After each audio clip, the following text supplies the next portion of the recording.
Have you ever learnt how to use the passive in English?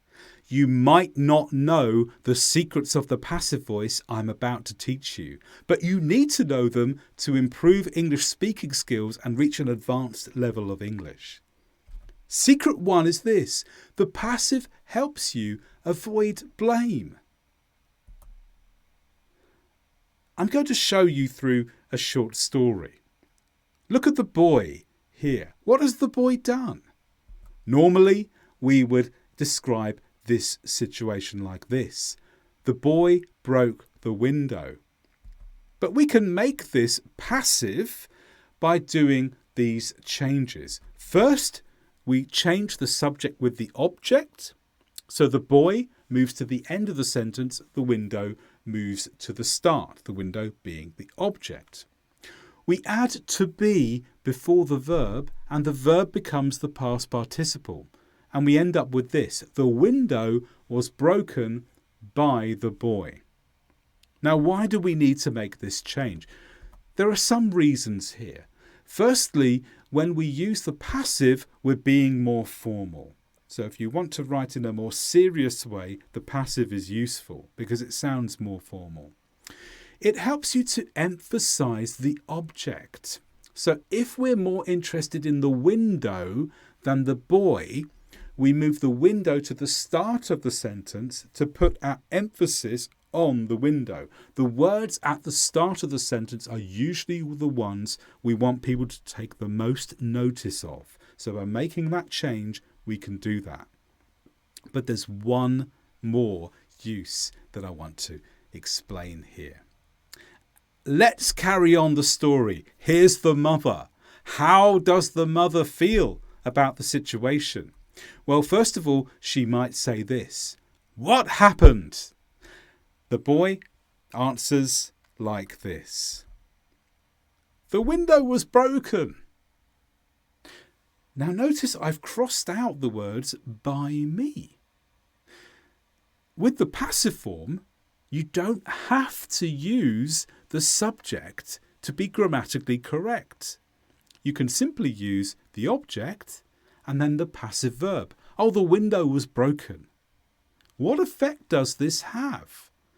What it does here is that it helps the boy try to avoid blame. To avoid admitting his mistake, he uses the passive and misses out the subject. Now, this may sound fairly simple, but if you listen to speeches by world leaders who are trying to give difficult news in English, you'll notice that they do this a lot. The economy was affected. Not by my mistakes. We're not saying that. We're just saying there's a problem with the economy. The economy was challenged, was affected, was destroyed. Mistakes were made. By who? I'm not going to tell you. I'm not going to admit that it's my fault. So by this special use of the passive, where you can miss out the subject, you can avoid admitting blame for things. It might be useful for you too one day. Here's secret number 2. Sometimes there's more than one way to make the passive. And now we're going to get a little bit more complex with our grammar. Let's start with the story. Here is a runner who wins trophies, tournaments, competitions, you name it. This runner is excellent. Now, normally people could say this, or she could say this: people think that I am a great runner. This is a normal active sentence where the subject is at the beginning. People think. But notice there are 2 clauses here. People think I am a great runner, connected with the word that. Now, how can we make this passive? We could say this: I am thought to be a great runner.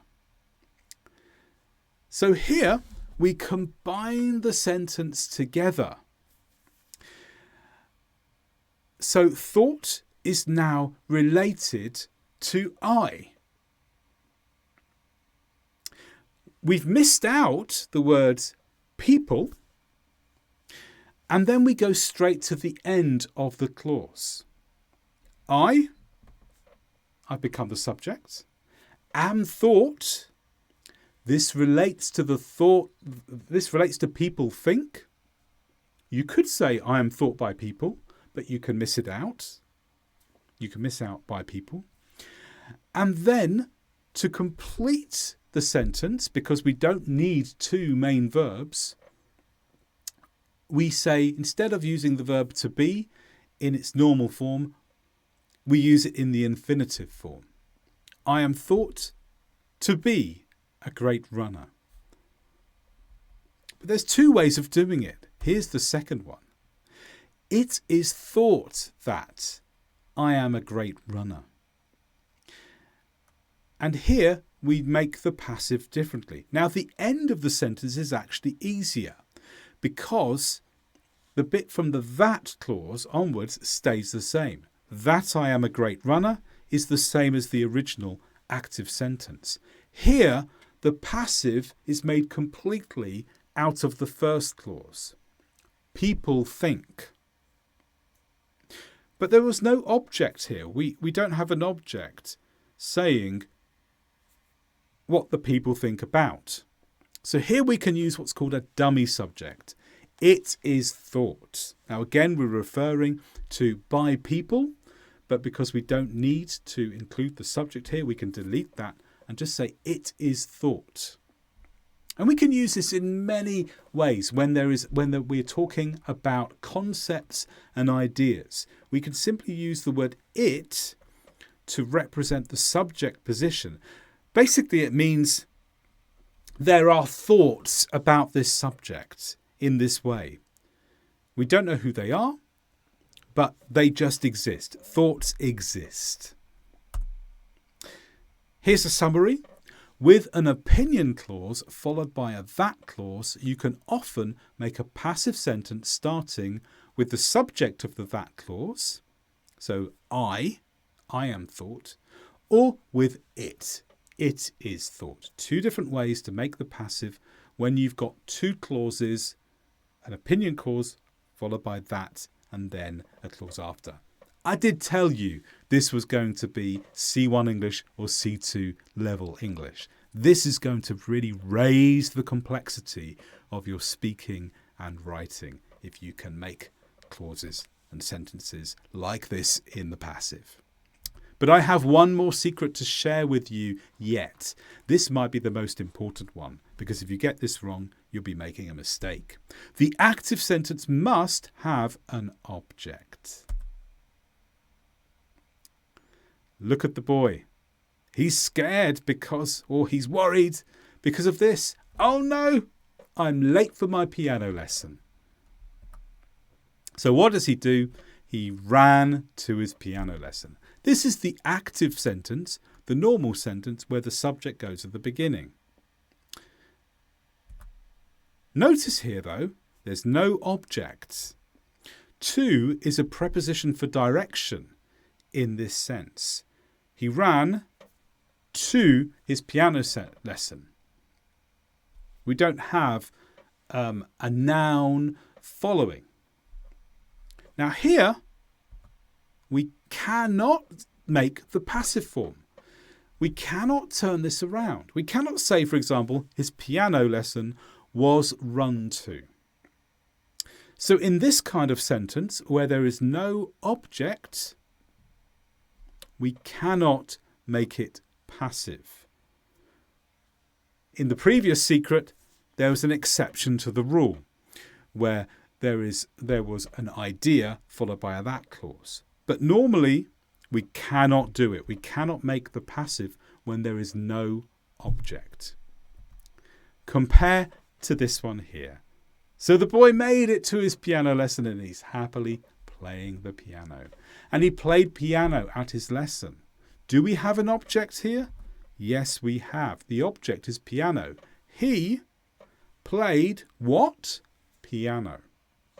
We have a noun. We have the object. And this time we can use the passive. The piano was played at his lesson.